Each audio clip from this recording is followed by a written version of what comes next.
Welcome back to MSNBC's coverage of election night. Along with the battle for control of the Senate, we are closely watching governor's races across the country. 36 governor's races are up tonight, and there is the possibility that we could see a record number of sitting governors bounced out of office tonight. Sitting governors of both parties. These races, of course, have national implications as well as very important governing implications in the states. Some big presidential battleground states are picking governors tonight. States that include Pennsylvania and Wisconsin and Michigan and Florida. Our MSNBC colleague Ed Schultz is in St. Petersburg, Florida right now. He's at the headquarters of the Charlie Crist for Governor campaign. And I'm told, Ed, that you've got some breaking news about the Florida election right now. Well, I have to start tonight with a smile, Rachel, because in the land of the Bush-Gore lawsuits, I hadn't even got a cup of coffee here tonight to start the night. We already got a lawsuit on our hands. Charlie Crist camp is very concerned about what's unfolding in Broward County. Number one, it's not the kind of turnout they were looking for. Early voting was pretty good.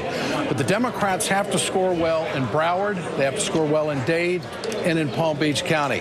Now, what happened in Broward early this morning is that the polling places were opening up late because there were some irregularities with some of the machines.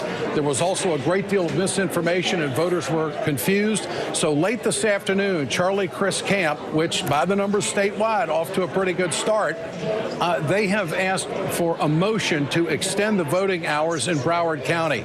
Now, generically speaking, you can come to the conclusion this is a big deal. Because if Broward County doesn't get every vote counted, it's, number one, going to be an issue as far as the voters are concerned. They're going to be very upset about it. It's a stronghold for the Democrats and Charlie Crist. But also the fact that the voting machines, and if they have these problems, who knows where this is all going to end up. So our first report tonight out of Florida starts out with very troubling news for the Democrats and a court ask to extend the voting for at least 1 hour. One Democratic operative told me that they were going to try to get 2, but it looks like they're going to ask for 1 hour, and that's what we have at this time. So it looks like it could be a long night here in Florida. You know, this race has had everything, and the money has been absolutely staggering. In the last week, the Crist camp has tried to keep up. They've had some conference calls with fundraisers. They've never seen money like this come over the phone just to try to keep up with what Rick Scott has done in the last week of throwing some $20 million of his own money into this thing. Ed, I should mention, while you've been talking, we've been showing some of the early results that we've got from Florida. I should just clarify for our viewers at home that some of the vote is in Florida, but there are still polling places open in the Panhandle. There's a number of states, including Florida, where polling places close at different hours depending on the time zone. So I just want to make that clear. Ed, though, as you're watching the Crist campaign react to what they're worried about in Broward County, file this lawsuit as they're scrambling to make sure that the election is handled the way it's supposed to be handled. Can you just tell us basically what their level of confidence is overall, whether you think that they think they're going to win tonight, whether you can tell if they're just spinning you or if they believe it?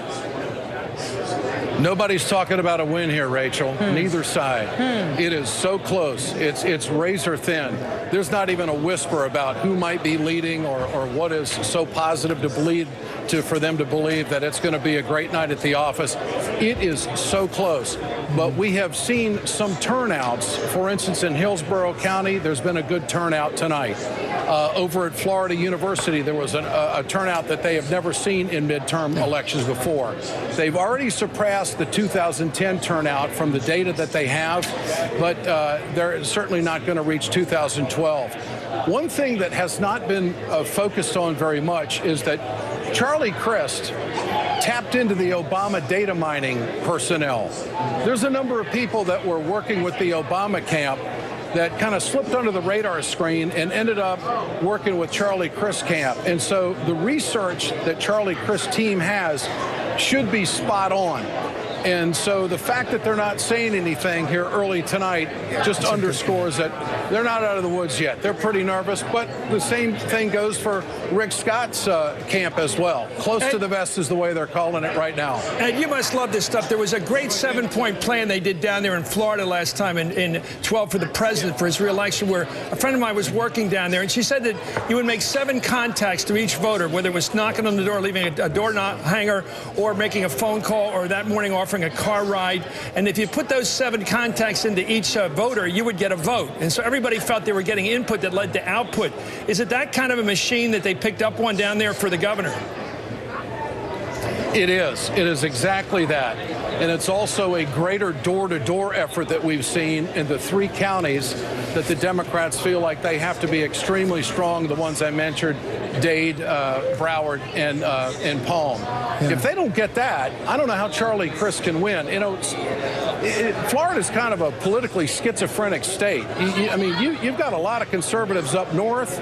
You've got the middle of the state, which kind of reflects a mixed bag of thinking, kind of Midwestern. And then you've got southern Florida, which really reflects the northeastern portion of the United States. Now, figuring out the model to get those folks together to get out to vote has really been the challenge here. I talked to a lot of African Americans in Broward County when I was down here the last few days. They didn't feel like their young people were as energized as they should have been. And some of the older African Americans were telling me, say, Ed, we got to get the young kids there. They don't even know what's going on. And so they were a little bit apprehensive about all that. But the data mining people from the Obama team to Charlie Crist really was a brilliant move. So they feel like they got their bases covered. It does come down to the turnout. Let me tell you about the money in this thing. We all know that Rick Scott's very, very wealthy. He's thrown $20 million of his own money into this thing late to try to secure it. Last week, there was a conference call amongst the trial lawyers here in Florida. Now, the trial lawyers have been with Charlie Crist from the beginning and the middle, and now they're trying to close it out for him. There was a call that almost raised close to $1 million. I mean, guys were on that call, and they were forking out their plastic and going $25,000, $40,000, $50,000, and that's the intensity of it. The trial lawyers are fearless. They just want Charlie Crist to win so bad, and they are so afraid of Rick Scott. You know, they've had a Republican governor down here since 2000. Actually, Charlie Crist was one of them for a while, right. But of course he's changed things quite a bit. But it's been radical on court lawyers for a long time, and they are putting everything they have into this. If they can't win it this time, I don't know when they can. Ed Schultz in St. Petersburg, Florida, at the Crist campaign headquarters there. Ed, thank you. We'll be checking back in with you. Absolutely. Those polls in Florida close at the top of the hour at 8 o'clock. But when we come back in just a couple of minutes, polls are going to be closing at the bottom of the hour, at the half hour in North Carolina and in West Virginia and in Ohio. Obviously, all eyes on North Carolina, looking to see if Democratic Senator Kay Hagan can hang on to her seat. This is MSNBC's live coverage on election night. Stay with us. We'll be right back.